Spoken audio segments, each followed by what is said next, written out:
నమస్కారం ఘంటారావానికి స్వాగతం. ముందుగా ప్రధాన అంశాలు. అనర్హత పిటిషన్లపై ఎమ్మెల్యేలు దానం కడియంకు ఊరట. పార్టీ మారినట్లు ఆధారాలు లేవని స్పీకర్ తీర్పు.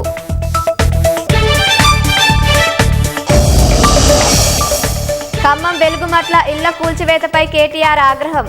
రాష్ట్ర వ్యాప్తంగా కూల్చిన ఇళ్లు మళ్లీ కట్టించాలని డిమాండ్.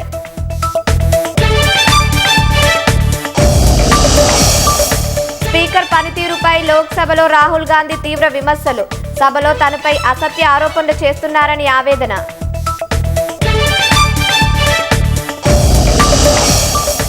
కారుణ్య మరణంపై సుప్రీంకోర్టు సంచలన తీర్పు.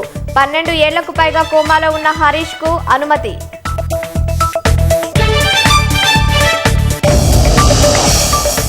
హోర్ముజు జలసంధిలో నౌకలపై కొనసాగుతున్న దాడులు. క్షిపణి దాడిలో కార్గో షిప్ దగ్ధమైందని బ్రిటిష్ సైన్యం ప్రకటన.